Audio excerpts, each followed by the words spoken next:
Bismillahirrahmanirrahim. Doa. Bismillahirrahmanirrahim. Segala puji bagi Allah. Dibuka majlis Dewan Rakyat dengan menyebut nama Allah yang Maha Pemurah, yang Maha Pengasih. Kepadanya terpulang segala puji-pujian. Kepada Rasul-Rasulnya salawat salam kehormatan. Kepada sekalian orang yang taatkan Allah. Ya Allah yang bersifat Maha Hikmat, limpah keadilan, yang menanggungkan kewajipan ke atas pemerintah dan ahli majlis permusyawaratan bagi mentadbir muslihat masyarakat pergaulan. Mudah-mudahan sentiasa aman, makmur, limpah kebahagiaan meliputi sekalian penduduk negara Malaysia. Ya Allah, kami sekalian hamba-Mu yang diperkenan menjadi ahli Dewan Rakyat menyempurnakan kewajipan yang diamanahkan, yang terutama bagi negara Malaysia, bagi rakyatnya sekalian. Ya Allah, berkat-Mu ke atas kami berhimpun di pohon gerahkan taufik-Mu, hidayah-Mu, di pohon menyuluh memandukan pada ketika kami berunding, menimbang, bertukar fikiran pada segala perkara yang dibentangkan. Dengan saksama serta berkemanahan, menjunjung perintah dan kesusahan Allah, mudah-mudahan berlebih-lebihan keamanan, kemakmuran dan kesejahteraan bagi negara Malaysia serta penduduknya sekalian. Ya Allah, dipohonkan doa kami diperkenan. Amin ya Tuhan seluruh alam sekalian.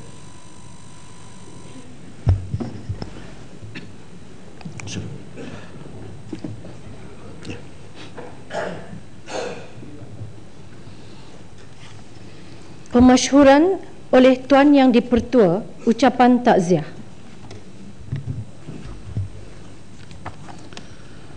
Yang berhormat,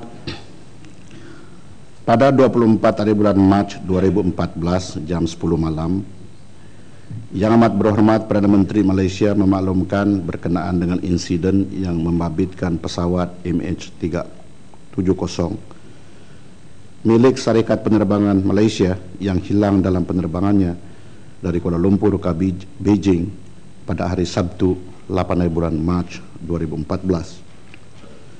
Melalui pemakluman tersebut, negara kita telah diberi perkhabaran yang amat menyedihkan mengenai pesawat MH370 tersebut. Berdasarkan kepada analisis terbaru, dirumuskan bahawa pesawat MH370 terbang melintasi koridor selatan dan kedudukannya terakhir adalah di tengah lautan Hindi di barat daya Perth, Australia. Berdasarkan maklumat ini, penerbangan MH370 berakhir di selatan lautan Hindi. Saya bagi pihak ahli-ahli Dewan Rakyat dan pihak Parlimen seluruhnya merakamkan ucapan takziah kepada semua keluarga penumpang dan anak kapal pesawat MH370. Pada kesempatan ini saya juga memohon agar keluarga penumpang dan anak-anak kapal pesawat tersebut kekal tabah dan cekal dalam menerima ketentuan ini. Kita berdoa, moga-moga Allah Subhanahu wa taala mencucuri rahmat ke atas roh-roh mereka dan ditempatkan di kalangan orang-orang yang saleh. Oleh yang demikian, saya menjemput ahli-ahli yang berhormat sekalian bangun. Kepada yang beragama Islam diminta menghadiahkan Al-Fatihah kepada roh-roh mereka, dan kepada yang bukan beragama Islam diminta bertafakur selama 1 menit. Al-Fatihah.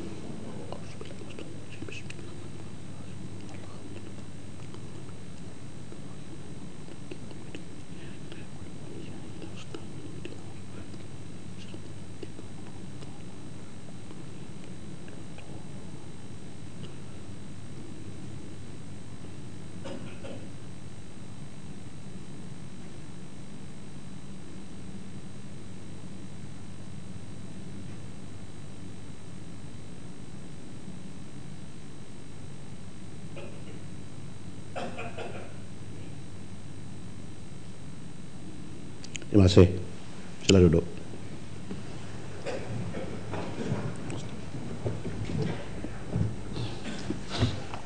Pertanyaan-pertanyaan bagi jawab lisan. Yang berhormat Tuan Yang Teck Ming, Simbang Renggam. Terima kasih Tan Sri Yang Di-Pertua. Soalan nombor 1.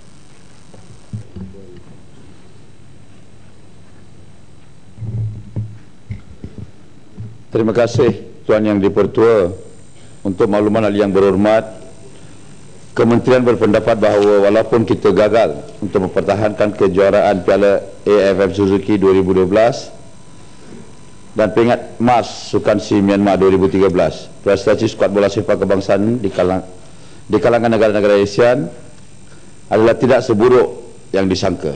Menurut ranking FIFA yang terkini, Malaysia telah melompat ke anak tangga yang ke-141, kedudukan yang lebih baik daripada persaingan-persaingan utama kita seperti Thailand, Singapura dan Indonesia. Namun begitu, kementerian ini lebih cenderung untuk memastikan satu plan strategik jangka panjang dibentuk untuk melonjak prestasi skuad kebangsaan ke peringkat yang lebih tinggi, contohnya untuk bersaing di peringkat Asia dan dunia. Kita juga baru menghasilkan lebih ramai pemain-pemain yang boleh ditengahkan ke liga-liga profesional di serata dunia di masa-masa yang akan datang. Plan pembangunan bola sepak negara yang bakal dilancarkan oleh Yang Amat Berhormat Perdana Menteri pada 10 hari bulan April akan menggariskan satu perancangan holistik yang ditumpukan kepada pembangunan bola sepak secara terusan dari peringkat umur 7 ke 17 tahun.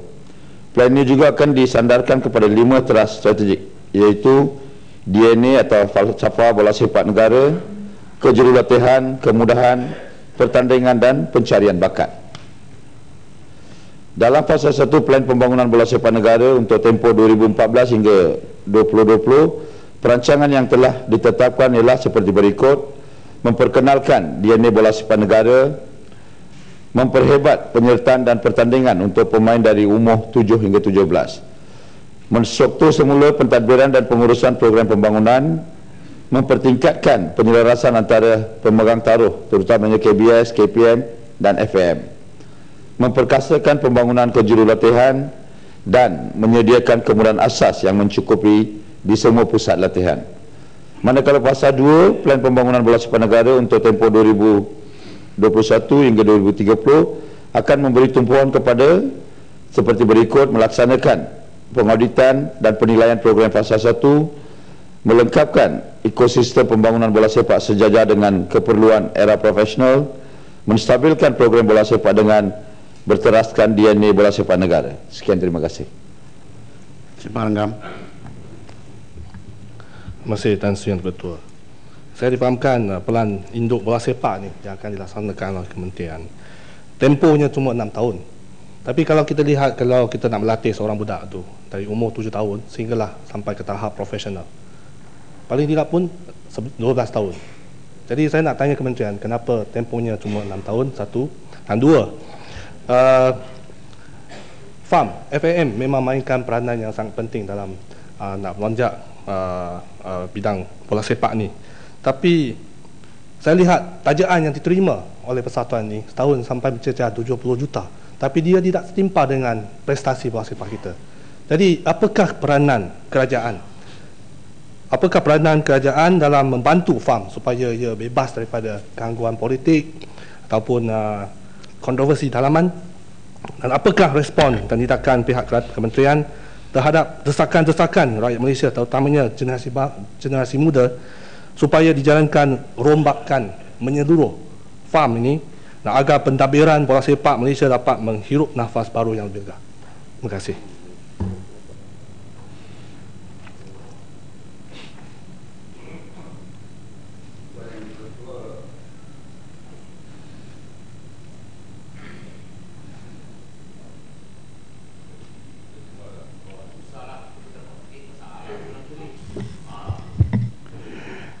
Tuan Yang Dipertua, saya setuju dengan pandangan ahli yang berhormat.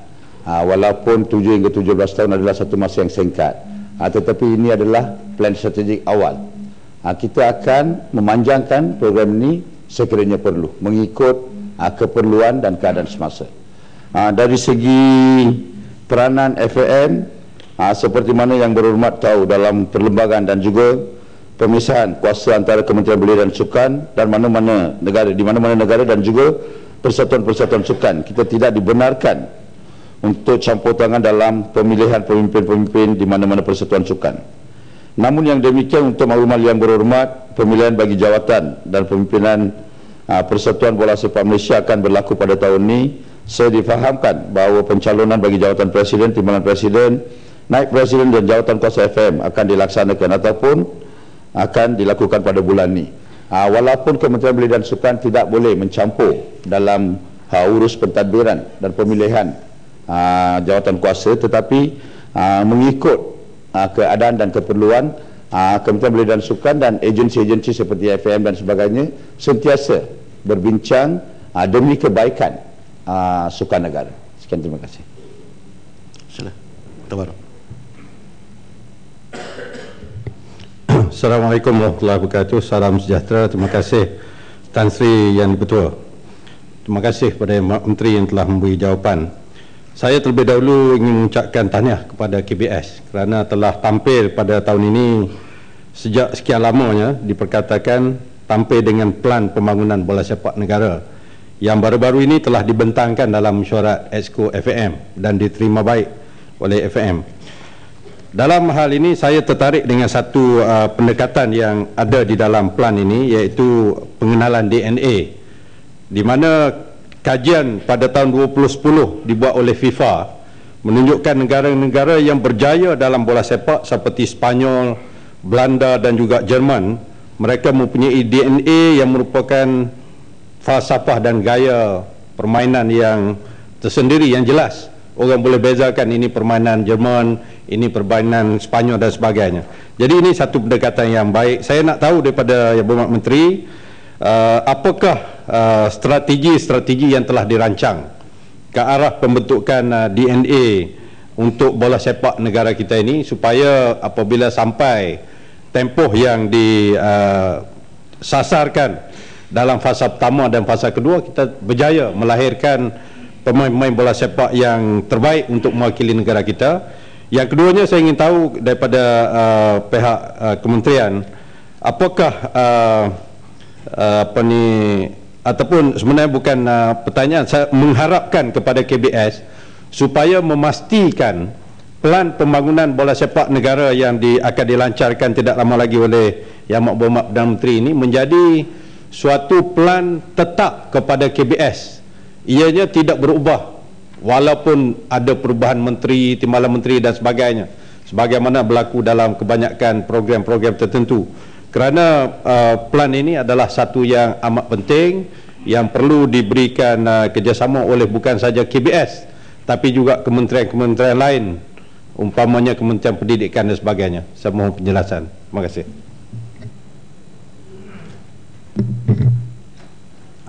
Terima kasih kepada ahli yang berhormat daripada Kota Baru, sentiasa begitu prihatin terhadap pembangunan sukan di negara ini. Untuk maklumat ahli yang berhormat, plan pembangunan bola sepak negara yang akan dirasmikan oleh Yang Amat Berhormat adalah satu plan pembangunan bola sepak negara untuk jangka panjang.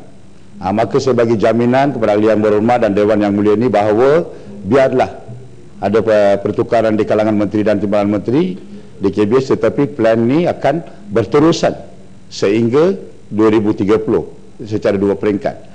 Yang kedua, mengenai memperkenalkan DNA bola sepak negara, memang ini julung kali kita akan memperkenalkan program ini, walaupun sebelum ini negara-negara lain khususnya negara-negara barat telah memperkenalkan program DNA untuk pemain-pemain bola sepak mereka, tetapi biar Yang Amat Berhormat Perdana Menteri mengumumkan semasa perasmian tidak lama lagi. Sekian, terima kasih. Okay.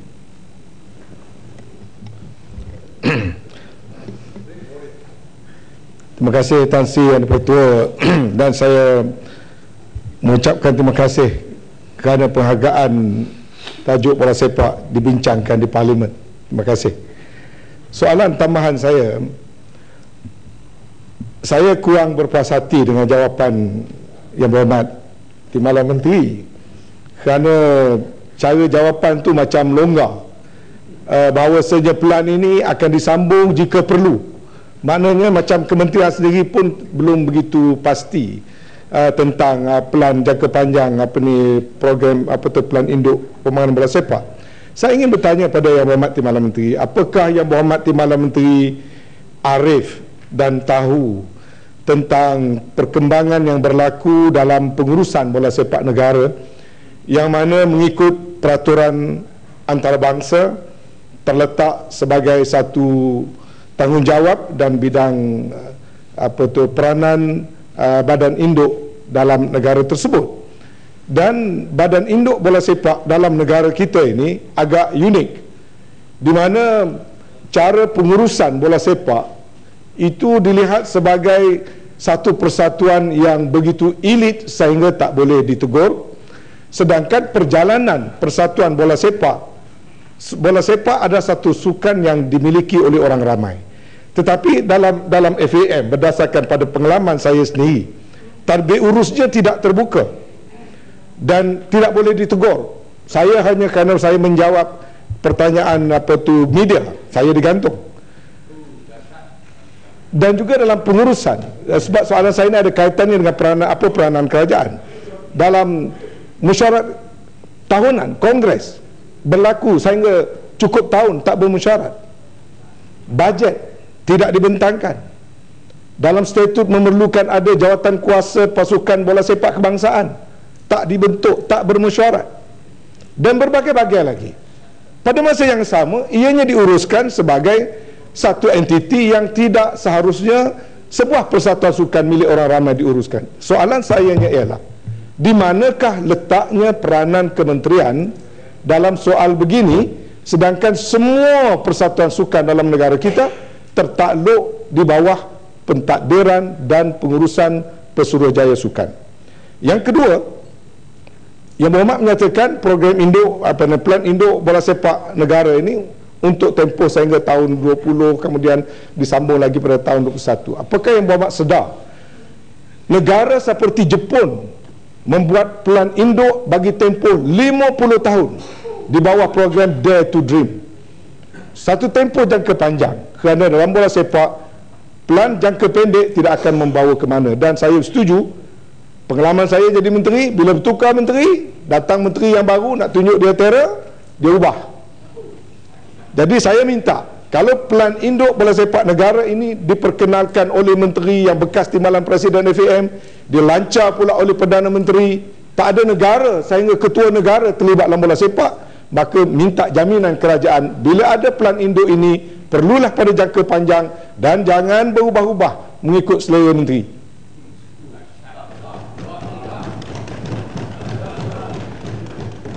Terima kasih Yang Berhormat. Kalau boleh menteri main bola, bolehlah dia ubah sikit.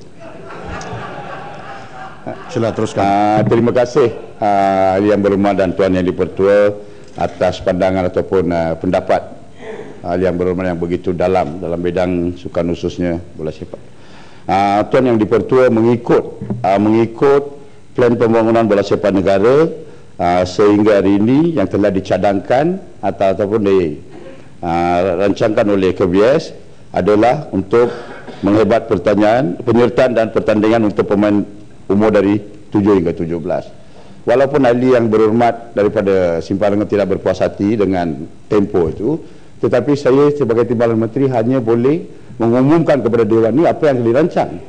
Biar jawapan itu longgar, tapi saya tidak mau bagi jawatan yang salah. Itu yang penting. Saya tidak boleh jawab di dalam Dewan itu memuaskan mana-mana pihak. Saya perlu jawab mengikut plan dan rancangan yang sedia ada. Sebagai timbalan menteri, saya tidak boleh buat keputusan dalam Dewan yang mulia ini. Urusan saya menyampaikan apa yang dirancang. Walau bagaimanapun saya mengambil pandangan dengan ahli Yang Berhormat akan disampaikan kepada kementerian, pihak kementerian yang berhormat supaya minta mengkaji semula sekiranya perlu. Dan hari ini mengikut dengan plan strategi yang sedia ada, rancangan untuk 7 hingga 17 tahun. Sekiranya tidak mencukupi, maka kementerian akan mengkaji semula untuk memanjangkan sekiranya perlu. Walau bagaimanapun saya ucapkan ribuan terima kasih kepada Yang Berhormat yang begitu. Terlaluan sikit Yang Timbalan Menteri. Saya minta Yang Berhormat Timbalan Menteri, walaupun Yang Berhormat sebagai Timbalan Menteri, tapi dari segi tugasnya serupa juga dengan Menteri. Jangan Yang Berhormat jawab longgar macam tu. Saya dah tak yakin ni dengan kerajaan sekarang. Dalam PIBN ni, dalam plan induk, kalau Yang Berhormat jawab macam itu, Yang Berhormat walaupun sebagai Timbalan Menteri, mesti membawa mesej ini, mesej ahli parlimen ini dibawa kepada kerajaan, dibawa pada kementerian, bahawasanya plan induk pembangunan bola sepak negara perlu dirancang pada jangka yang panjang dan mesti beristiqamah, konsisten dalam pelaksanaannya. Kerajaan mesti beri jaminan. Penyokong belum campur lagi jaminan. Kementerian Belia dan Sukan begitu peka dan serius terhadap pandangan Yang Berhormat, dan mesej ini akan disampaikan kepada peringkat atasan secara baik dan kita akan mengkaji semula untuk terbaik kepada semua pihak. majulah sukan untuk negara. Masih. Ya, yang itu penyokong-penyokong belum lagi campur hal. Kalau sudah kedua belah campur, kicau kita. Yang berhormat Tuan Abdullah Sani bin Abdul Hamid, Kuala Langat. Assalamualaikum Tan Sri. Dah lama tak jumpa Tan Sri. Dari bola ke nelayan. Soalan saya nombor 2. Terima kasih Tan Sri.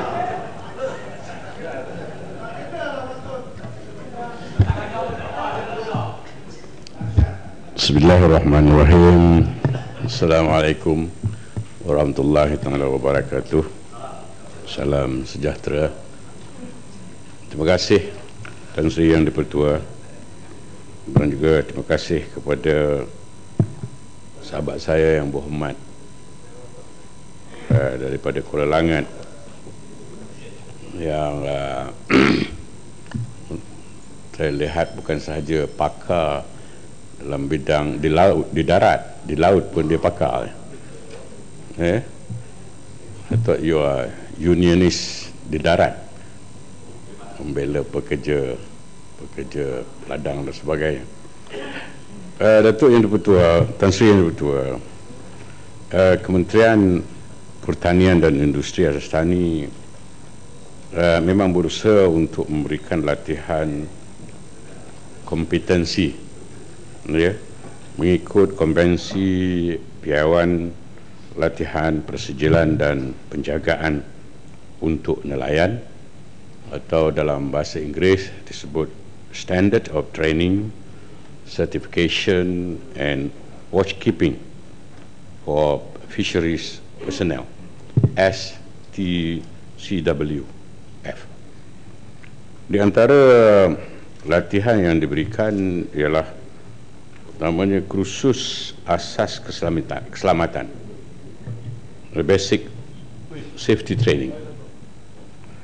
Para nelayan yang mengikuti kursus ini diajar mengenai bagaimana mengendalikan kaedah menyelamat semasa berada di laut, dan penggunaan rakit keselamatan, memadam kebakaran, penggunaan alat keselamatan diri, asas bantuan kecemasan dan keselamatan diri, serta tanggungjawab sosial.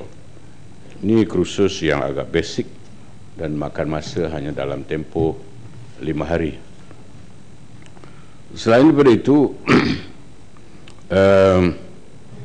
satu lagi ialah persijilan untuk bagi vessel yang kurang daripada 500 tonnage ataupun 500 gross tonnage GT. Kursus kepada para nelayan akan diajar mengenai penggunaan carta laut, memahami simbol-simbol bahaya di laut, peraturan antarabangsa tentang pelanggaran di laut, penggunaan alat-alat pelayaran dan pengetahuan mengenai cuaca.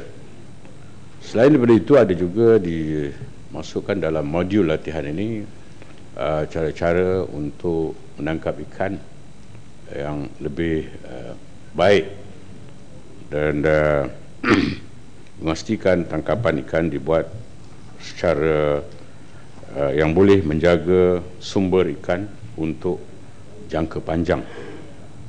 Selain daripada itu, kursus yang kedua ialah untuk engineer officer of less than 750 kilowatts, iaitu kursus jurutera kapal untuk yang kurang daripada 750 kilowatt enjinnya, ya, kuasa enjinnya. Dan dalam secara ringkasnya, modul kursus ini ialah mengenai dengan operasi asas setiap komponen enjin, sistem pelinciran, sistem penyejukan, prinsip asas gear, shaft, clutch dan jenis-jenis pump. Kedua kursus yang saya sebutkan tadi, iaitu made less than 500 GT dan juga engineer officer of less than 770 kilowatts, memakan masa 4 minggu jangka masa kursus untuk mendapatkan persejeran.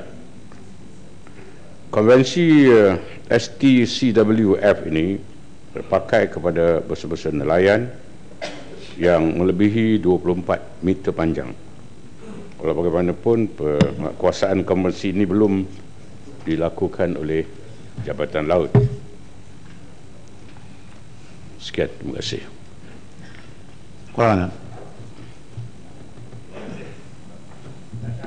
Terima kasih Tan Sri. Terima kasih Timbalan Menteri atas jawapan yang pagi ini begitu mendung dan sepi. Apapun soalan tambahan saya ialah mengikut maklumat yang diterima daripada Ketua Pengarah Jabatan Laut Dato' Ahmad Osman pada tanggal 20 Jun 2013 mengatakan bahawa perangkaan setakat menunjukkan 43,000 pekerja asing pelaut yang berkhidmat di negara ini, manakala 49,000 merupakan warga tempatan. Kerusingan itu nampaknya ada relevannya dan menampakkan bahawa apakah kerangka persiapan kita untuk mengajak anak muda menjadi pelaut dan nelayan yang profesional dan mencapai matlamat di dalam sekitar lautan yang mendatang hasil masuknya luar biasa. Ini tidak boleh dinafikan. Maka soalan saya ialah melihat dari persaingan antara nelayan asing dengan nelayan tempatan, persiapan dan juga kelengkapan mereka, apakah kementerian berkesudian untuk menaik tarafkan nelayan ini sampai ke tahap mereka mendapat knowledge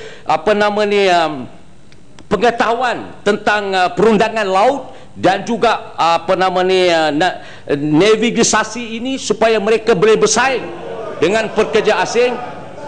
Dahsyat. Inilah Tan Sri, kalau saya nak bercakap sikit orang nak kacau. Ini masalah ni, itu yang saya nak bercakap bahasa ini indah supaya Timbalan Menteri dapat menjawab dengan indah. Betul gitu masalah.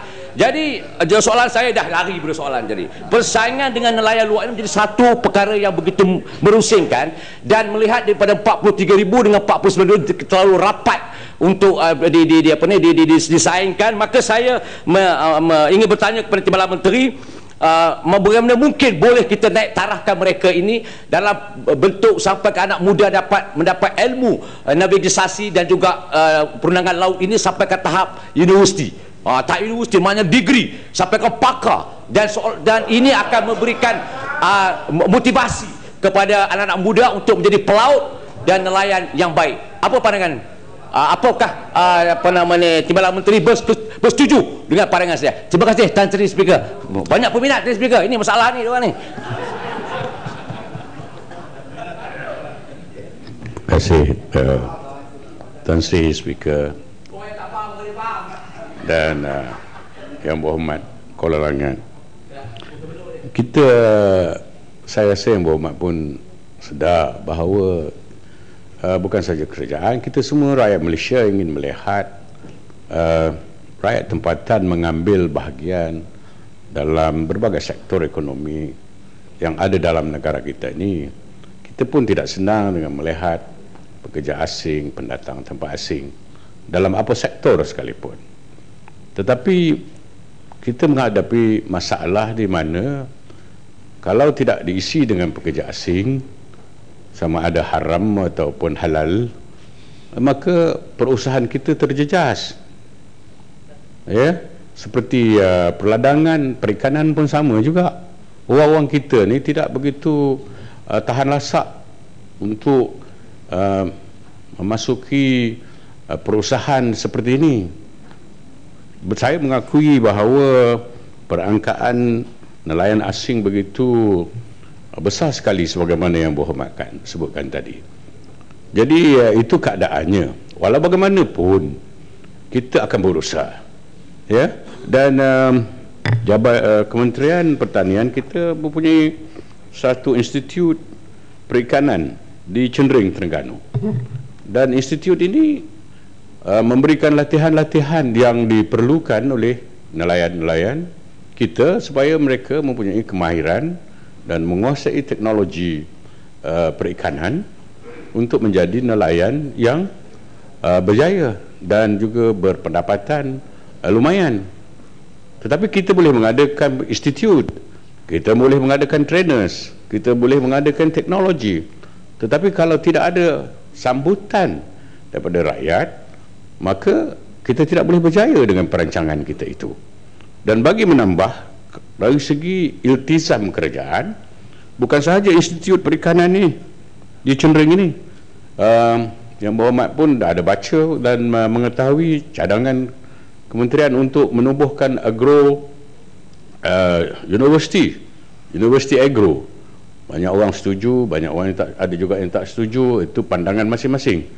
Tapi ini menunjukkan komitmen dan semangat kerajaan untuk menaik taraf semua pekerja, pengusaha dalam sektor pertanian, tidak kira nelayan, petani, peternak dan sebagainya, sampai kepada tahap sebagaimana Yang Berhormat inginkan tadi, iaitu sampai ke peringkat universiti, ada diploma, ada ijazah, dia menjadi pekerja yang berkemahiran. This is what we want. This is serious. This is what we want. We discuss this at our ministry. Our minister is very committed. So kita haraplah rakyat jelata pada keseluruhannya dengan seruan daripada semua pihak, kerajaan dan juga pihak pembangkang, akan menyambut gagasan yang akan dibawa oleh kerajaan. Terima kasih.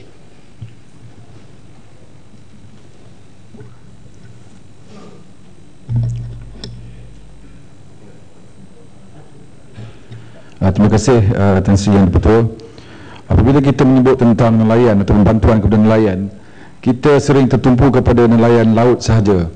Jadi apakah perancangan pihak kementerian untuk memberi bantuan dan juga bantuan teknikal dan sebagainya kepada nelayan darat, dan apakah perancangan pihak kerajaan untuk memperhebatkan dan memajukan sektor nelayan darat seperti di sungai-sungai dan di tasik-tasik? Sekian, terima kasih.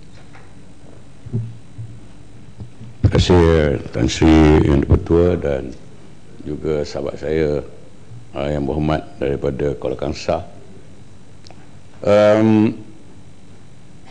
Dia tidak terkecuali nelayan darat atau nelayan laut. Kalau sekiranya bercakap berhubung dengan bantuan, sokongan dan sebagainya, nelayan darat pun boleh mendapat. Semua itu dengan syarat mereka hendaklah mendaftar sebagai ahli persatuan nelayan yang ada. Masalahnya kita dapati ramai yang sama ada tidak mahu mendaftar, tidak pandai nak mendaftar dan sebagainya. Tetapi sebagai wakil rakyat, saya di kawasan saya paling pasti salah umpamanya kita bantulah nelayan-nelayan ini untuk mengisi borang dan mendaftarkan mereka menjadi ahli persatuan nelayan. Dan setelah itu baru mereka ini layak untuk mendapat segala bantuan, sama ada pinjaman, Tan Sri Speaker, untuk membeli enjin ke, nak membeli boat ke, sampan ke, apa juga bantuan, mereka juga sama seperti nelayan-nelayan laut sebagaimana yang disebutkan. Itu bahagian pertama soalan yang dibangkitkan oleh Yang Berhormat Kuala Kangsar tadi. Yang keduanya berhubung dengan apakah usaha kerajaan untuk mengembangkan industri perikanan darat seperti aquaculture, peternakan ikan sangka di tebing-tebing sungai dan sebagainya. Dan ini untuk makluman Yang Berhormat Kuala Kangsar, dasar kerajaan ataupun kementerian pada dewasa ini yang telah diperkenalkan oleh Yang Berhormat Menteri ialah kita nak meningkatkan pengeluaran ikan aquaculture, ikan yang dimaksudkan oleh Yang Berhormat tadi. Pada waktu ini kita dari segi nisbah keluaran pembekalan ikan darat ini lebih kurang 20% saja daripada jumlah keluaran ataupun perbekalan makanan ikan. Selebihnya daripada laut. Ini tidak begitu sihat, dan kerajaan mempunyai satu program baru untuk melihat aquaculture akan membekalkan separuh daripada perbekalan ikan, keperluan ikan negara. Jadi daripada 20% akan ditingkatkan kepada 50%. Jadi ada satu program ataupun perancangan untuk mengembangkan lagi perusahaan ikan dalam sangkar di sungai-sungai, di tasik-tasik dan sebagainya. But this is new lah. We have a new minister, new deputy minister. So we trying to do this dengan izin. Sekian, terima kasih. Yang berhormat Datuk Nuraini binti Ahmad Parit Sulong. Terima kasih Yang Berhormat Tan Sri Speaker. Sebelum saya mengajukan soalan saya kepada Yang Berhormat Menteri, saya nak mengalu-alukan kedatangan ke Parlimen ini kepada wanita UMNO bahagian Parit Sulong. Sebelah kanan Tan Sri nampak handsome hari ini pakai baju tie merah. Soalan saya soalan nombor 3. Itu sebab saya pakai tali leher merah, saya nampak merah langsung. Sila. Bismillahirrahmanirrahim. Assalamualaikum warahmatullahi taala wabarakatuh. Terima kasih Tan Sri Yang di-Pertua. Saya juga ucapkan tahniah dan selamat datang kepada wanita Parit Sulong dan ucapkan tahniah kepada Yang Berhormat Parit Sulong yang sekali lagi mewakili ahli Parlimen Barisan Nasional yang begitu prihatin terhadap usaha kerajaan Barisan Nasional menjaga dan menangani isu perumahan untuk rakyat Malaysia. Tuan Yang di-Pertua, untuk makluman ahli Yang Berhormat, skim My Home ini telah diumumkan oleh Yang Amat Berhormat Perdana Menteri ketika membentangkan bajet 2014. Skim My Home menawarkan insentif sehingga RM30,000 seunit yang memberi faedah kepada pembeli-pembeli rumah dan pemaju-pemaju swasta. Skim ini tidak ditawarkan secara khusus berasaskan kepada sesuatu kumpulan sasar seperti yang dibangkitkan oleh ahli Yang Berhormat. Sebaliknya, program ini diasaskan kepada pendapatan ketua isi rumah untuk melayakkan mereka mendapatkan rumah di bawah program ini. Syarat-syarat pemilihan pembeli yang ditetapkan adalah seperti berikut. Pertamanya, warga negara Malaysia. Yang keduanya berumur 18 tahun ke atas. Yang ketiganya pembelian rumah pertama. Keempat, permohonan 1 unit rumah kepada setiap isi rumah. Dan yang kelima ialah pendapatan isi rumah seperti berikut.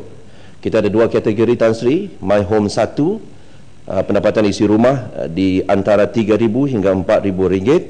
Dan kategori kedua iaitu My Home 2 ataupun My Home kedua di bawah kategori RM4,000, pendapatan isi rumah di antara RM4,000 dan RM6,000. Oleh itu, sesiapa saja yang belum memiliki rumah boleh memohon untuk membeli rumah di bawah skim My Home sekiranya menepati syarat-syarat yang telah ditetapkan. Pembeli-pembeli yang berminat boleh membuat permohonan secara online melalui laman sesawang e-home iaitu www.ehome iaitu ehome.kpkt.gov.my. Terima kasih Tan Sri. Parit Sulong. Terima kasih Tan Sri. Terima kasih juga saya ucapkan kepada Yang Berhormat Menteri yang datang ke Dewan untuk menjawab soalan saya pada pagi ini. Lama yang tak nampak. Tapi Yang Berhormat Menteri yang sentiasa membantu rakyat, inilah dia Menteri daripada Barisan Nasional.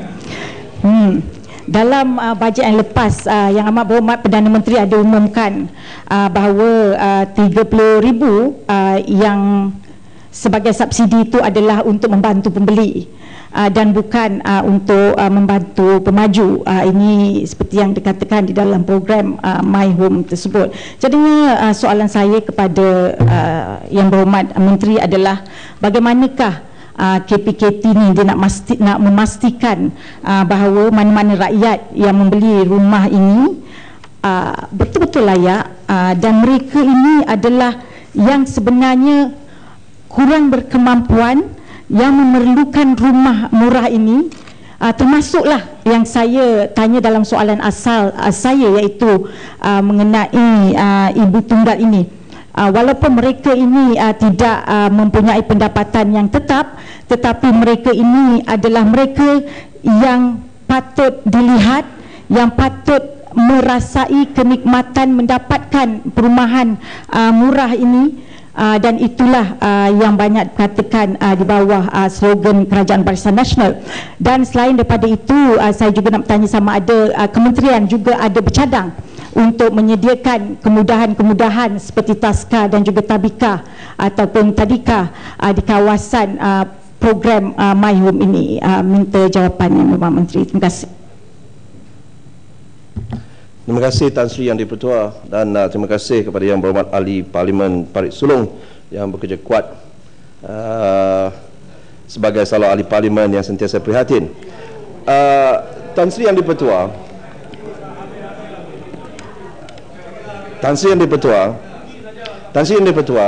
skim My Home ini adalah satu skim yang kita wujudkan bagi mengisi kelompongan di antara projek rumah kos rendah dan juga projek yang dianggap sebagai kos sederhana tinggi.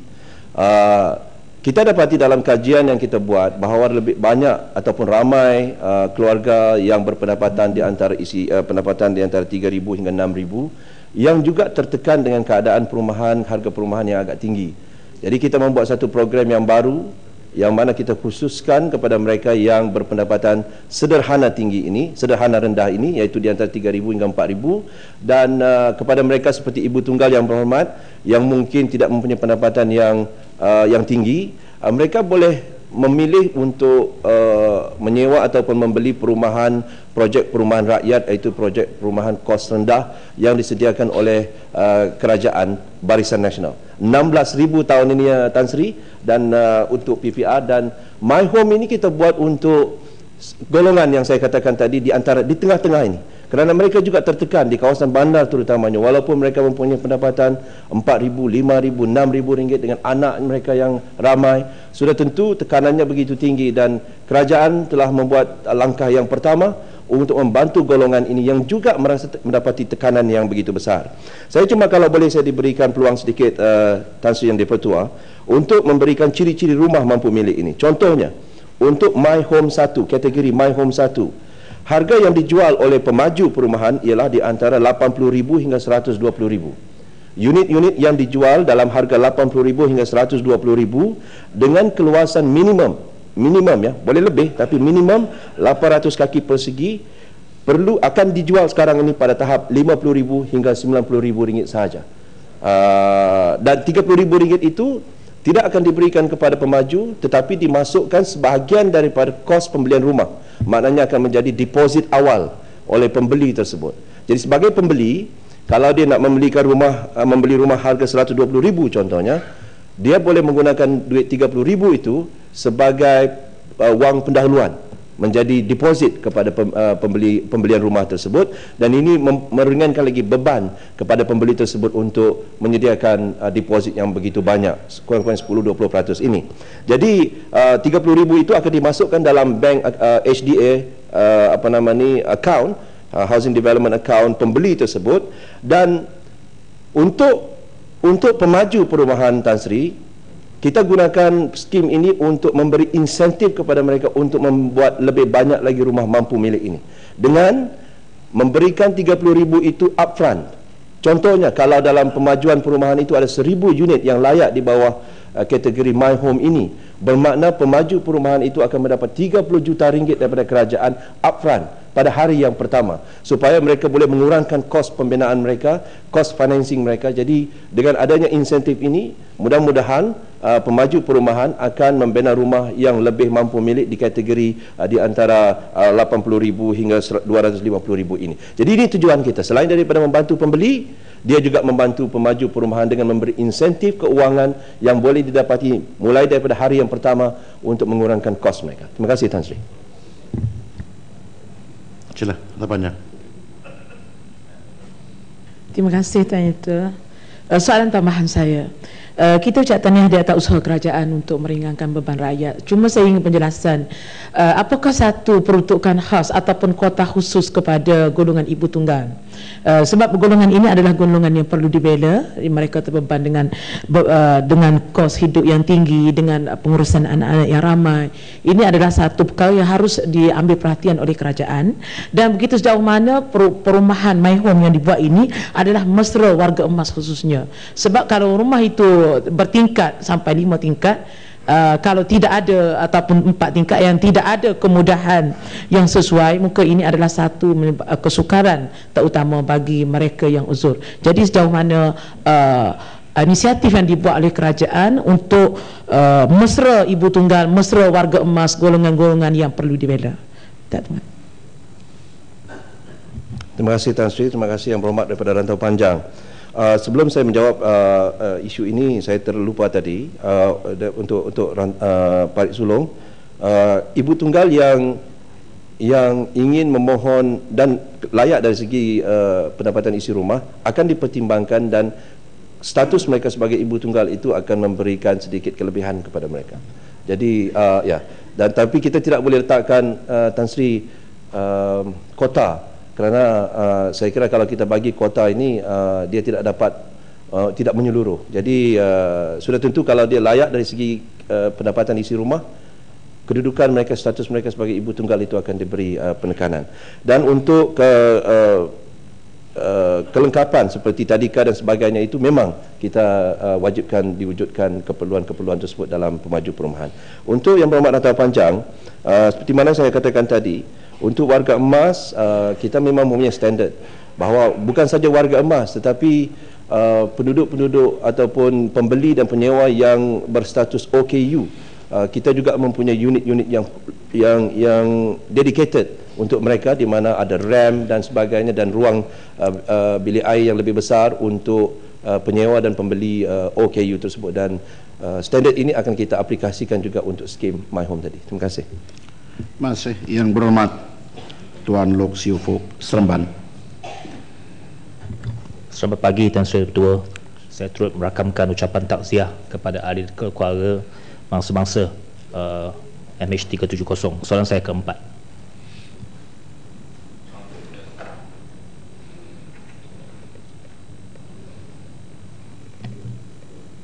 Terima kasih Tan Sri Yang Tua. Terima kasih Yang Berhormat daripada Seremban.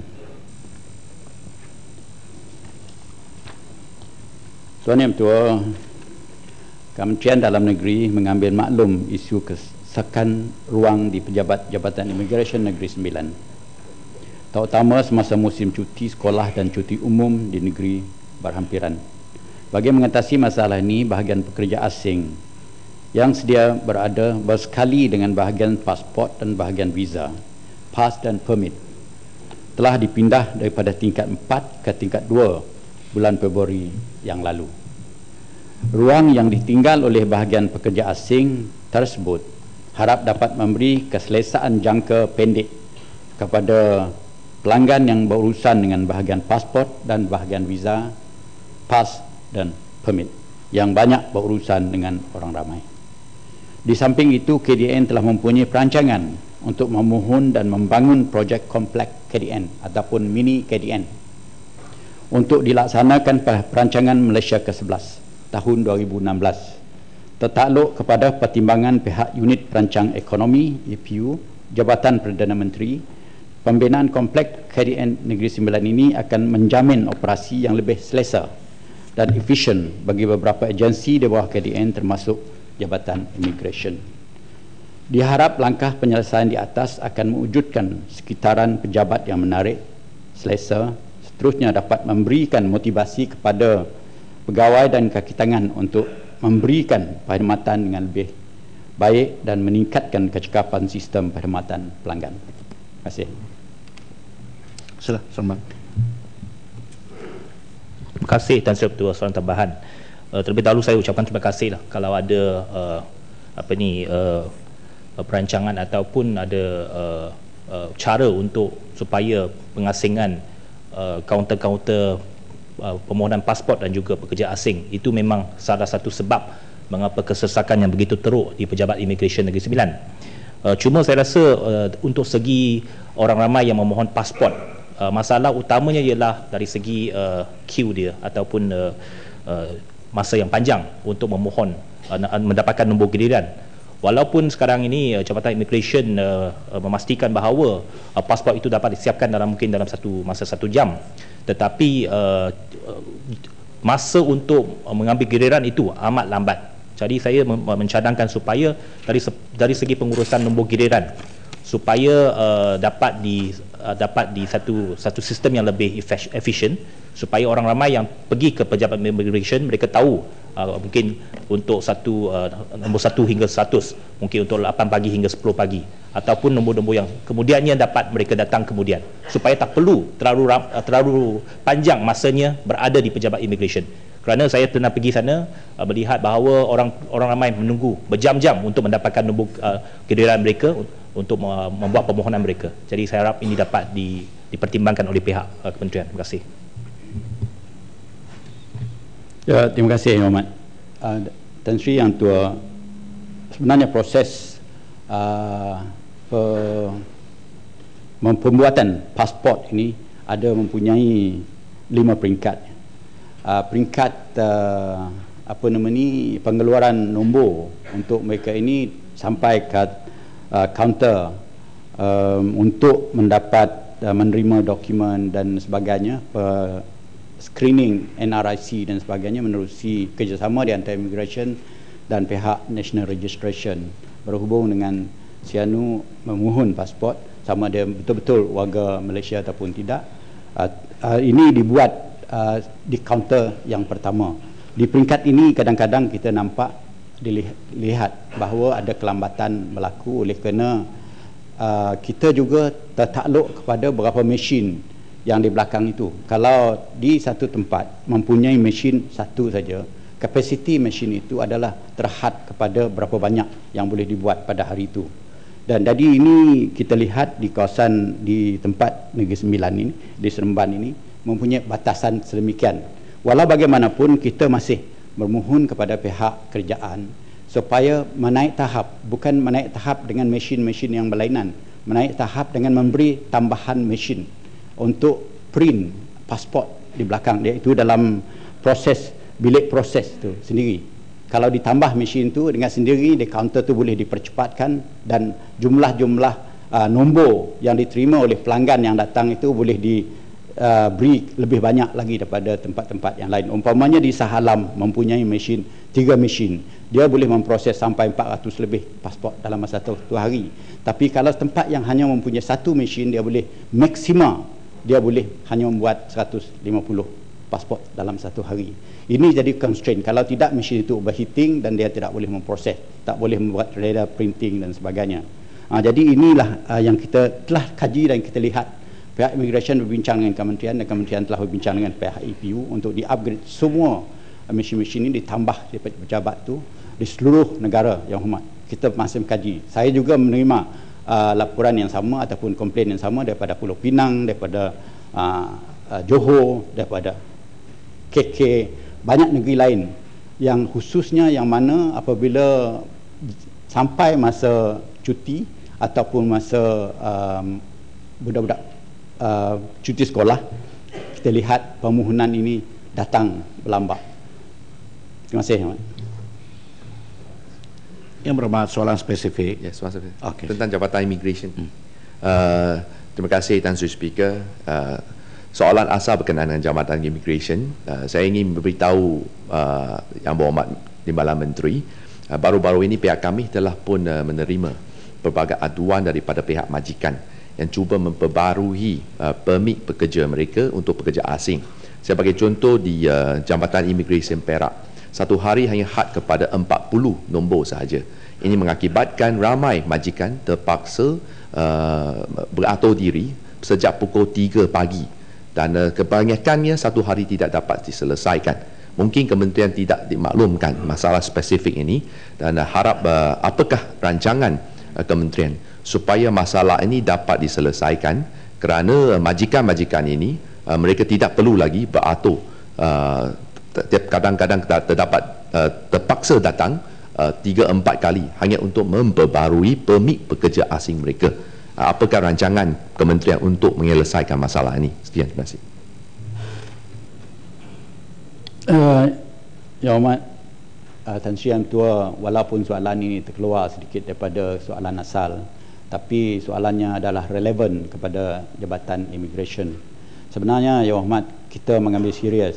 Saya memahami dan mengetahui secara pribadi berhubung dengan kelambatan untuk pengeluaran dan pemprosesan permit, renewal permit khususnya, oleh kerana selepas operasi 6P itu ditamatkan dahulu, kita mempunyai batasan yang tentu, had jangka masa yang tertentu, dan kita adakan satu operasi lagi yang mana operasi pengampunan tidak lagi dibuat di bawah 6P sekarang. Maknanya tiap-tiap orang yang datang kepada kaunter kita kena kenal pasti. Yang pertama, orang itu genuine, sebenarnya pekerja yang benar-benar mendapat kad daripada kita. Di luar sana, Tan Sri Yang Tua, minta maaf saya nak sebut, banyak juga orang yang buat kad-kad palsu yang masih kita memeningkan kepala lah, pihak immigration memikirkan. Itulah kenapa kerajaan memutuskan, Kabinet Komiti telah memutuskan supaya hingga 31 bulan Disember 2014 kita akan beri semua pekerja-pekerja asing di negara ini mempunyai kad-kad yang tertentu mengikut sektor-sektor yang tertentu. Ini telah diluluskan. Proses ini telah dilaksanakan, tapi belum semuanya mendapat kad-kad yang dijanjikan oleh kerajaan itu, kerana had jangka masa kita ialah sampai 31 Disember tahun ini. Jadi dengan itu Yang Hormat, kita juga melihat soalan ruang dan mekanisme untuk kelulusan pekerja yang hendak membaharui pekerja-pekerja itu. Juga kita ada dasar yang tertentu. Berapa kali Sianu boleh membaharui kad pekerjanya di negara ini, berapa lama dia boleh berada di negara ini membaharui. Adakah mereka perlu pulang dahulu selepas bekerja umpamanya dua kali selama 8 tahun mungkin. Jadi ini dasar, ini peringkat dasar kita masih berbincang dalam soal itu. Kalau itu boleh diatasi nanti, insyaAllah perkara yang Yang Berhormat sebutkan tadi boleh diatasi. Terima kasih. Yang Berhormat Puan Hajah Nurmala binti Abdul Samad, Pasir Gudang. Terima kasih Tan Sri Yang Dipertua. Sungguh manis buah delima. Soalan saya nombor 5.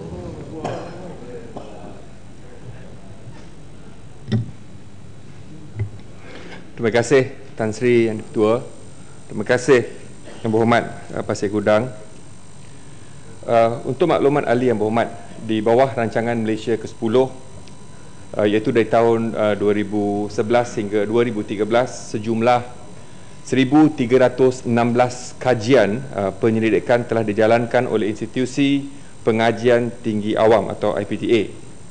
Bidang kajian tersebut adalah penyelidikan fundamental yang meliputi 8 kluster utama, iaitu sains tulen, sains gunaan, sains kesihatan dan klinikal, sains tabi'i dan warisan negara, teknologi dan kejuruteraan, teknologi maklumat dan komunikasi, sains sosial dan sastra iktisas. Hasil, output dan impak program penyelidikan di bawah Kementerian Pendidikan Malaysia meliputi penghasilan modal insan berpengetahuan tinggi, penerbitan dalam jurnal-jurnal di peringkat dalam negara dan antarabangsa, penghasilan harta intelek, produk untuk dikomersilkan, serta jaringan kolaborasi dengan industri tempatan dan luar negara. Untuk maklumat ahli Yang Berhormat, sehingga Ogos 2013 sebanyak 1,647 modal insan telah dihasilkan seperti graduan PhD. Bagi penerbitan penyelidikan berimpak tinggi pula, sebanyak 3,084 bilangan penerbitan telah dihasilkan oleh pensyarah, manakala sebanyak 210 harta intelek IP telah dihasilkan daripada grant-grant yang telah diluluskan di bawah RMK 10. Pencapaian output penyelidikan yang dinyatakan tersebut dapat disokong dan dibuktikan melalui pencapaian keseluruhan negara, terutamanya dalam menghasilkan penerbitan jurnal berimpak tinggi. Bagi soalan sejauh mana hasil penyelidikan ini digunakan bagi membantu pembangunan negara, untuk maklumat ahli Yang Berhormat, Plan 2001-2010 Kementerian Pendidikan Malaysia mengakui bahawa kejayaan dan kecemerlangan institusi pengajian tinggi bergantung sebahagiannya pada satu, kemampuan untuk menghasilkan penyelidikan berkualiti tinggi, dua, berkemampuan menjana pengetahuan baru, dan tiga, mempunyai nilai komersial. Sehubungan dengan itu, penyelidikan yang dilakukan oleh pensyarah universiti menjadi nadi utama pembangunan negara dalam pelbagai sektor ekonomi, politik, sosial dan juga teknologi. Hasil-hasil dari penyelidikan ini akan dikomersialkan untuk menjamin kualiti hidup masyarakat dari segi memenuhi matlamat pembangunan negara. Terima kasih Tan Sri Yang di-Pertua. Pasir Gudang. Terima kasih Tuan Speaker. Soalan tambahan saya, apakah langkah-langkah yang diambil dalam meningkatkan pengkomersialan hasil penyelidikan di IPT dan bagaimana pencapaian bahan-bahan penerbitan IPTA antarabangsa di kalangan negara-negara jiran kita? Terima kasih.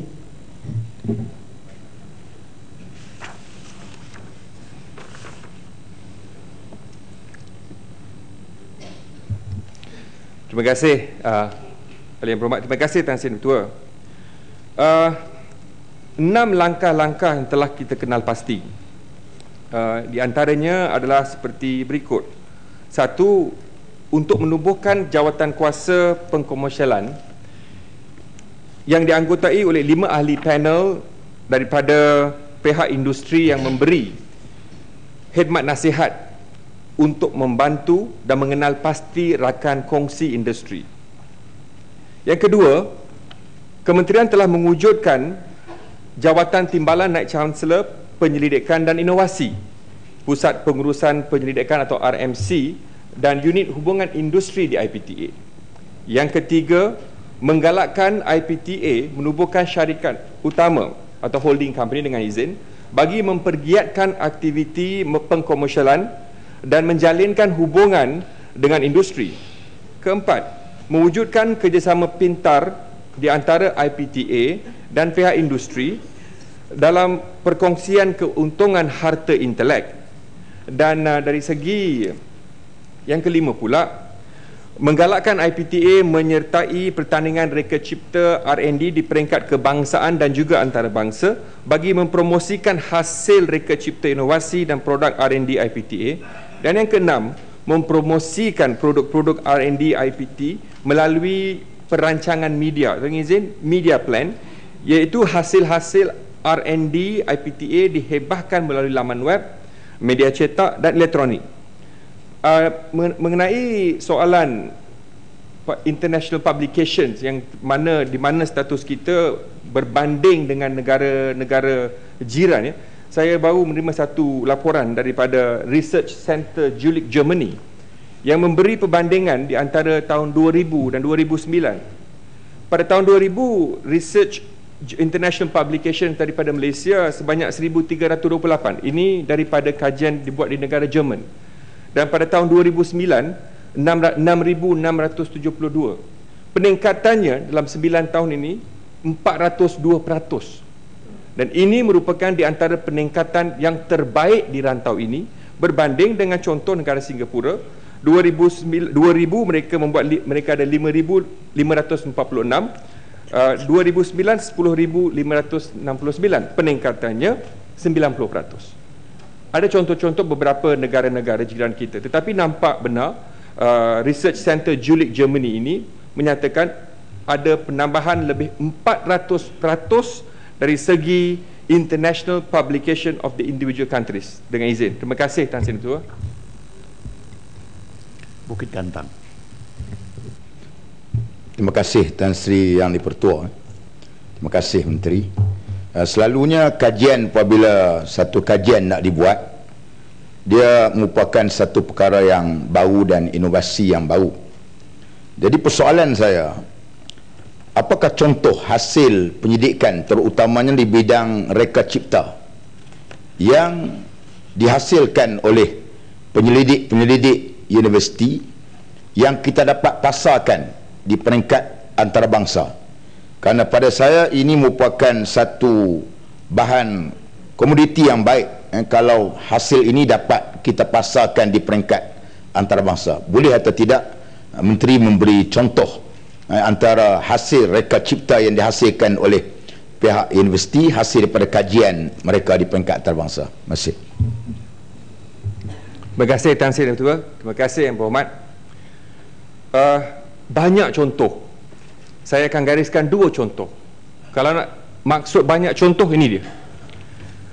Ini merupakan inovasi di Persada Institusi Pengajian Tinggi Malaysia 2011-2012. Kita dalam proses untuk mengeluarkan 2012-2013. Di sini kita telah gariskan segala penyelidikan yang tinggi yang telah dipasarkan, yang telah memenangi kejuaraan menjadi johan dalam bidang-bidang berkenaan, yang telah pun diambil oleh syarikat swasta, yang mana telah mendapat pengiktirafan dari kementerian, yang mana produk yang boleh dikomersialkan, yang mana produk yang berpotensi untuk dikomersialkan. Tapi sebagai contoh, saya akan beri 2. Satu daripada USM. Penyelidikan mereka untuk mengeluarkan halal vaksin dengan izin, dengan kerjasama dengan dengan Finlay Institute Cuba, merupakan satu pertemuan yang begitu hebat sekali, mempunyai satu masa depan yang cemerlang, dan saya rasa ia akan mengukuhkan lagi negara kita sebagai halal hub di rantau ini. Yang pertama. Yang kedua, Universiti Melaya, Diesel Bio Pro.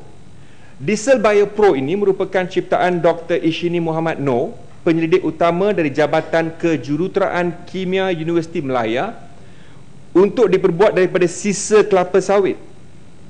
Dan biodiesel ini dijangka, biopro-diesel ini dijangka mampu menyumbang kepada pertumbuhan ekonomi negara kerana ia dapat mengurangkan beban kerajaan dalam menanggung subsidi minyak diesel, sekaligus berpotensi untuk menjana pendapatan sehingga 40 bilion ringgit setahun. Ini baru 2 Yang Berhormat. Kita boleh gariskan pencapaian kecemerlangan IPTA dalam banyak lagi kluster-kluster yang mana penyelidikan 1316 penyelidikan kita telah gariskan tadi. Terima kasih Yang Berhormat. Terima kasih. Terima kasih Tan Sri Yang Ketua. Saya sangat tertarik dengan soalan yang dikemukakan oleh Pasir Gudang ini berkait dengan isu kajian penyelidikan dalam membantu pembangunan negara, terutamanya dalam sektor pendidikan, yang sememangnya dia satu kemestian dan juga satu kewajipan supaya satu-satu polisi yang dikeluarkan itu tidak sia-sia dan merugikan wang rakyat, terutamanya apabila hanya dilaburkan kepada kegagalan polisi tersebut. Saya mengambil contoh PPSMI mula secara berperingkat tahun 2003 yang kemudiannya dimansuhkan pada tahun 2012.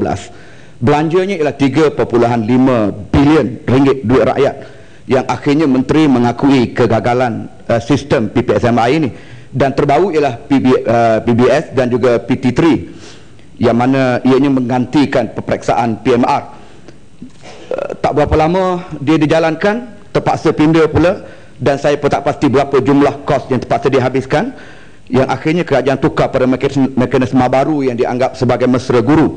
Jadi soalan saya ialah, saya melihat seperti kajian dan penyelidikan yang dibuat selama ini tidak teliti dan separuh masak, dan akhirnya menemui kegagalan dalam satu-satu polisi yang diamalkan. Apakah kerajaan tidak bercadang selepas ini dalam apa jua bentuk polisi yang akan dibuat oleh pihak kerajaan, termasuklah penyelidikan yang dibuat, mesti bentang terlebih dahulu kepada Parlimen ataupun sekurang-kurangnya bentuk satu jawatan kuasa yang diwakili oleh pakar-pakar dan juga ahli-ahli Parlimen yang mewakili semua parti untuk sama-sama melihat polisi dan juga dasar yang nak dibuat oleh kerajaan supaya dia lebih telus dan lebih baik.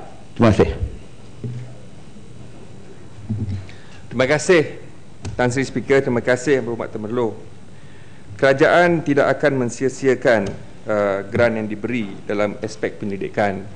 Untuk maklumat ahli Yang Berhormat, soalannya merupakan soalan IPTA dan pendidikan. Kalau IPTA nak buat pendidikan kena bentangkan di Parlimen, mungkin tak sesuai dan tak boleh. Tetapi kalau benda-benda dasar-dasar lain kita boleh bincang dan ingin membetulkan pendapat yang berhormat. PBS tak gagal, kita menambah baik. Okey, memastikan meringankan beban guru. Biarlah mereka yang ketawa itu mereka hanya ketawakan diri mereka sendiri, tak apa, tak kisah. Yang hakikatnya kita melaksanakan PBS, kita sedar ada kelemahan, kita juga telah memastikan kita mendapat input daripada guru-guru, mendapat pandangan daripada guru-guru dalam melaksanakan tanggungjawab mereka. Kita sedar ada kelemahan, kita telah betulkan kelemahan itu dan telah diterima baik oleh NUTP dan pengguna. Dan kita akan terus melaksanakan apa yang baik dan kita akan meringankan tanggungjawab guru. Kita akan memastikan perkara ini akan dilaksanakan dengan cara yang terbaik. Tapi atas beberapa cadangan yang telah Yang Berhormat beri, yang ikhlas saya terima dan sekiranya perlu kita akan bawa berbincang. Terima kasih Yang Berhormat. Masih Yang Berhormat Tuan Wong Chin, Kelana Jaya. Terima kasih Tan Sri Yang Di-Pertua. Soalan saya nombor 6.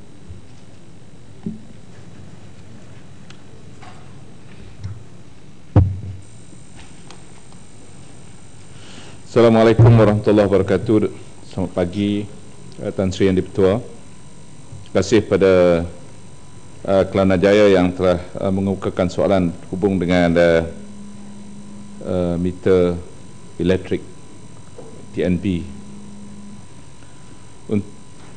Tan Sri Yang Di-Pertua, untuk maklumat ahli-ahli yang berhormat, khususnya daripada Kelana Jaya, bahawa meter-meter TNB yang sedia ada diproses dan diakreditasi di bawah skim akreditasi makmal Malaysia berdasarkan kepada Malaysia Standard ISO IEC, International Electronic Commission 17025/2005. Akreditasi SAMM dikeluarkan oleh Jabatan Standard Malaysia di bawah Kementerian Sains, Teknologi dan Inovasi MOSTI.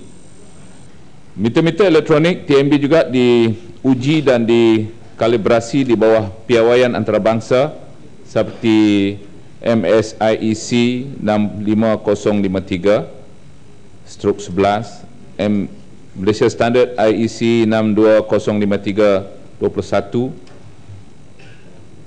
MSIEC 25053/22 dan MSIEC 25053/23. Selaras dengan usaha memperkemas dan menambah baik proses pengujian dan penentuusahaan meter-meter elektrik bermula pada Jun 2013, Kementerian bersama dengan Suruhanjaya Tenaga telah menubuhkan satu jawatankuasa yang dianggotai oleh Kementerian Perdagangan Dalam Negeri, Koperasi dan Kepenggunaan, Sirim Kas International, National Meteorology Lab Sirim Berhad, Tenaga Nasional Berhad dan pengilang meter elektrik.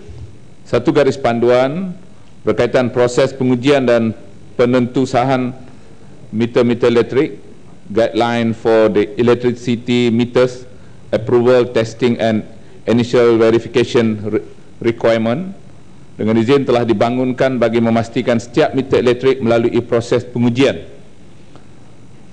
penentukaran dan penentuusahaan selaras dengan keperluan-keperluan meteorologi. Untuk memastikan ketepatan meter terjamin, garis panduan ini menghendaki setiap jenis jenama meter elektrik yang dipasang perlu mendapat kelulusan.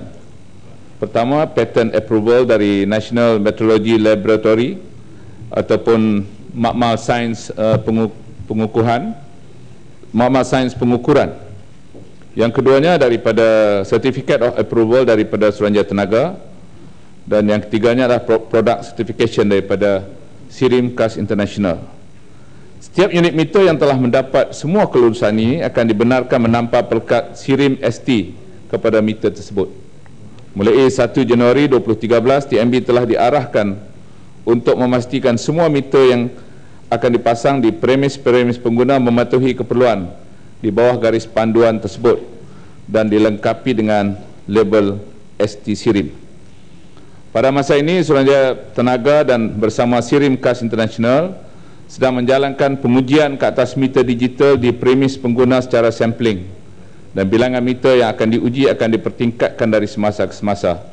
Oleh itu, Kementerian berpandangan bahawa keperluan untuk menubuhkan satu badan bebas untuk menguji ketepatan meter adalah tidak perlu pada masa ini kerana pemeriksaan dan pengujian ketepatan meter akan dilaksanakan dan dikawal selia oleh Suruhanjaya Tenaga dibantu oleh Sirimkas. Terima kasih, Tan Sri. Tan Sri Yang di-Pertua, soalan tambah saya. Terima kasih pada Menteri, Timbalan Menteri. Saya nak tanya Timbalan Menteri, setujukah Timbalan Menteri bahawa isu pokok ialah tentang selepas dipasang, ya? Sampling yang Timbalan Menteri katakan itu adalah terlalu sedikit. Apakah peratus sampling yang dilakukan? Adakah dia 1% ataupun 0.1%? Sila Menteri jawab. Dan juga saya nak tanya soalan tambahan. Kita tahu selepas dipasang elektrik ni, digital meter ni, terdapat terlalu banyak pengguna elektrik, bil mereka meningkat 10% ke 30%. Oleh itu, saya nak tahu berapakah customer complaints yang telah dibuat kepada tenaga dan juga kementerian. Ya, terima kasih.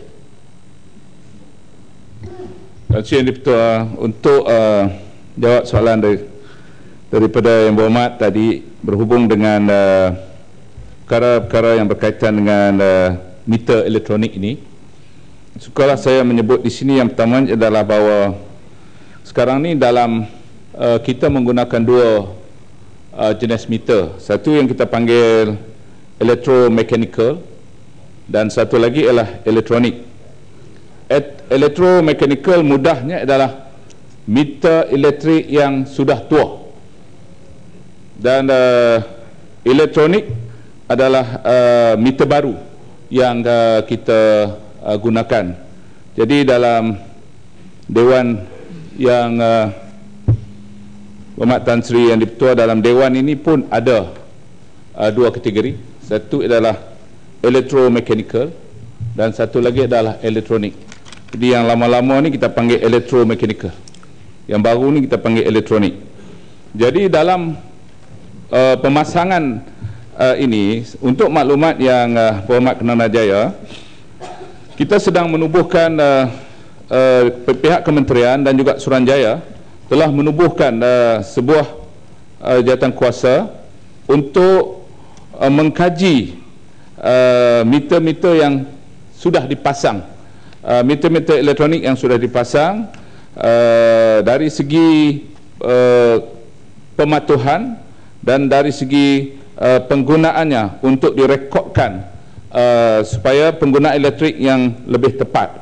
Jadi untuk tujuan itu kita menubuhkan sebuah jawatan kuasa untuk mengkaji selepas meter dipasang di premis-premis. Pada waktu ini sampling yang telah disebut oleh Yang Berhormat tadi yang dibuat oleh pihak Suruhanjaya Tenaga melihat memang tidak banyak, tapi meter elektronik yang telah dibuat sampling terhadap 914 meter yang dibuat, hanya 7 meter yang rosak. Daripada 914 itu 7 meter yang rosak ataupun 0.83%. Dan juga selain daripada itu, yang Berhormat juga tadi sebut mengenai dengan peratus. Untuk pengetahuan saya sebut di sini untuk pengetahuan Yang Berhormat bahawa pada waktu ini kegunaan keseluruhan yang masih meter elektromechanical yang masih digunakan pada waktu ini di seluruh premis ini berjumlah 3.8 juta. Jadi maknanya penggunaan meter elektrik ini berada pada tahap yang sedikit berbanding dengan elektromechanical pada waktu ini. Terima kasih.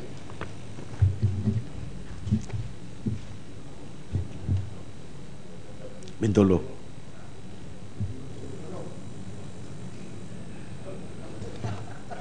Terima kasih. Kalau saya jemput kenabatangan pun Yang Berhormat, sama juga bisingnya. Sila Bintulu. Terima kasih Tan Sri Yang di-Pertua. Terima kasih Yang Berhormat Timbalan Menteri. Yang Berhormat Timbalan Menteri, ini isu memang di bawah banyak rakyat tidak puas hati. Rakyat itu bila dia orang ini meter tukar pergi meter baru, dia orang punya anggaran beza banyak besar. Lalu meter yang lama dia orang kemungkinan bayar contohlah 100 lebih. Bila dia tukar pergi meter baru, dia kena bayar 300-400. So kalau boleh, kita apa salahnya kita minta satu independent body kasih test tinggi ni accuracy, berpuas hati kepada rakyat. Lama punya meter sama baru punya meter kita test, tengok macam mana. Ini this is the thing we need to clear the air. Kita tidak boleh pusing sini sana. Rakyat tidak boleh terima, rakyat tak boleh setuju. Ini mustahil. Kalau tidak, rakyat sampai bila talang hati tidak berpuas hati. Kalau tidak kita sampai bila kita kempen habis-habis, rakyat pun tak setuju. Ini rakyat punya masalah, kita terselesai. Saya rasa kita tubuh ini body, kita bolehlah bagi satu penjelasan kepada pemangkang pun bersama juga. Ini di bawah memang kempen ini pemangkang kasih racun sama rakyat. Kita sekarang memanglah kasih kong kali kong, kita kasih selesai dia. Terima kasih ya Yang Berhormat. Setuju dah? Buruk ni Bintulu.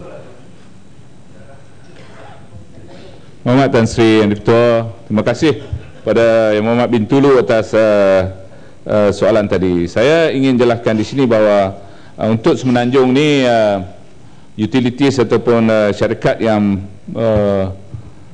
diberi lesen ini adalah TNB, Tenaga Nasional Berhad. Tapi yang menguruskan sekarang ni, yang membuat sampling ataupun yang membuat uji kaji terhadap sampel-sampel meter ini adalah Suruhanjaya Tenaga dan juga Kementerian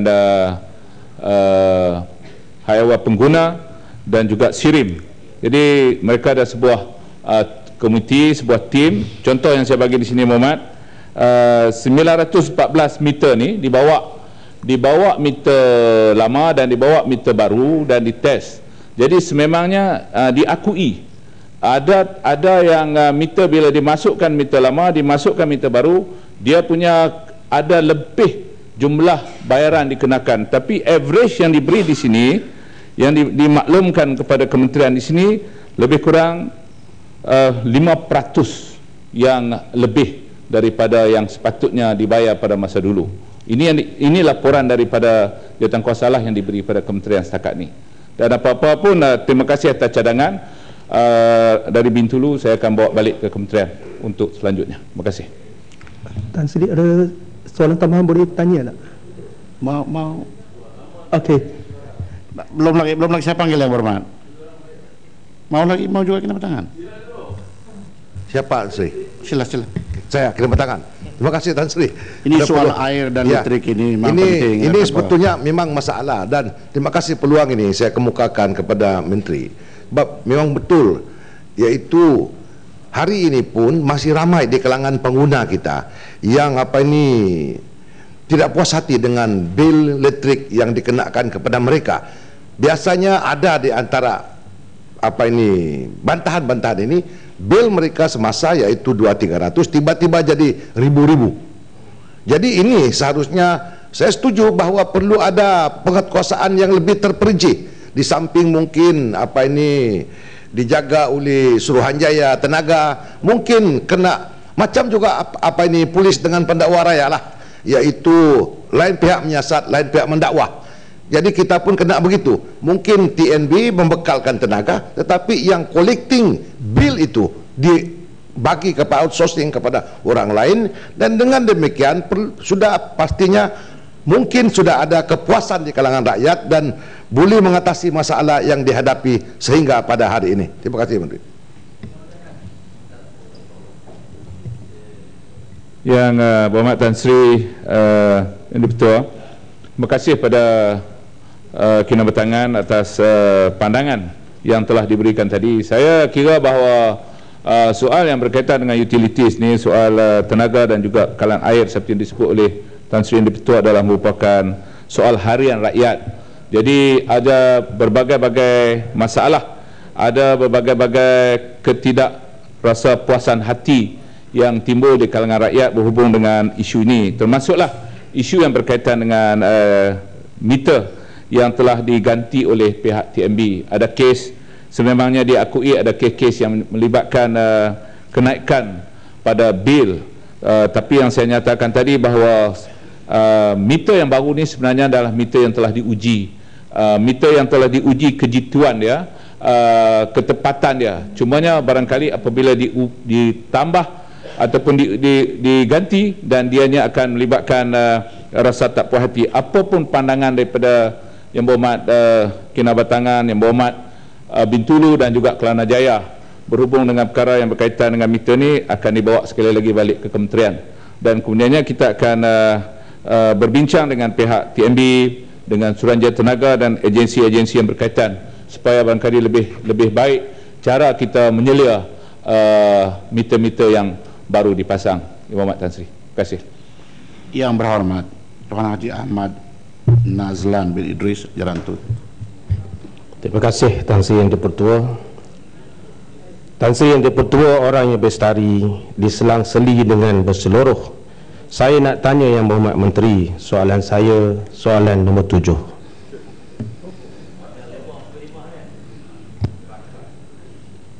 Terima kasih Yang Berhormat, terima kasih Tan Sri Yang Dipertua di atas soalan yang dikemukakan tadi. Bismillahirrahmanirrahim. Assalamualaikum warahmatullahi taala wabarakatuh. Tuan Dipertua, selain daripada projek-projek pembinaan mahkamah baru di ibu-ibu negeri yang mempunyai kepadatan penduduk yang tinggi dan bilangan kes yang banyak, kerajaan turut memberi tumpuan kepada usaha untuk menyediakan mahkamah-mahkamah session dan magistrate yang mencukupi di daerah-daerah seluruh negara. Di antara faktor penting yang diberi perhatian dalam menyusun senarai keutamaan projek-projek ini adalah peningkatan bilangan kes di sesuatu daerah atau keadaan fizikal bangunan mahkamah sedia ada yang tidak kondusif. Dalam hal ini, Tuan Dipertua, kerajaan telah mengenal pasti wujudnya keperluan untuk membangunkan mahkamah-mahkamah baru di beberapa daerah di seluruh negara, termasuklah Mahkamah Magistrate Jerantut yang pada masa ini beroperasi di bangunan pejabat daerah Jerantut.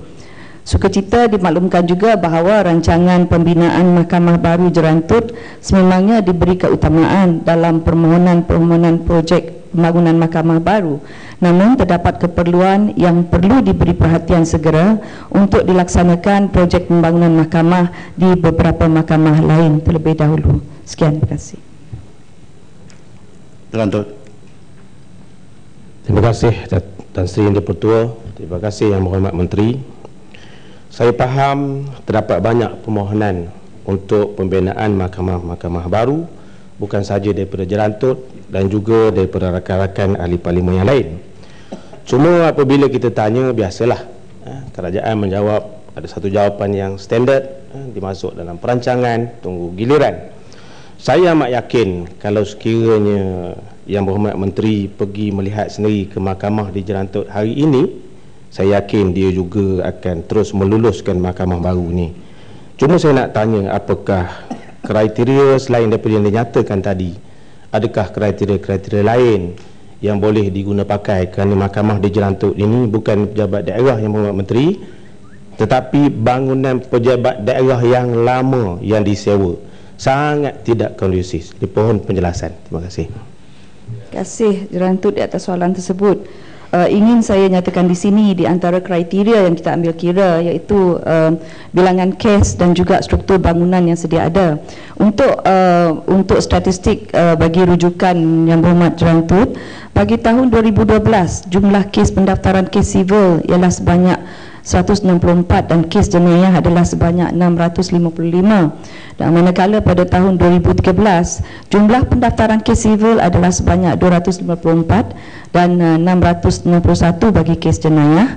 Jadi setakat Februari 2014 pendaftaran kes sivil adalah sebanyak 51 kes dan kes jenayah adalah 260. Semua kes-kes tersebut adalah kes semasa.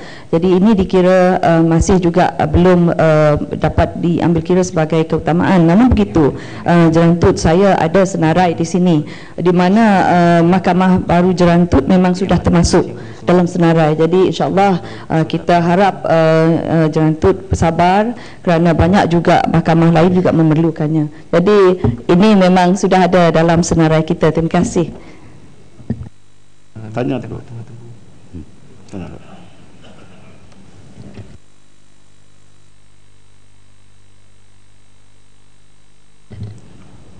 Masih ada yang berhormat, sisi pertanyaan bagi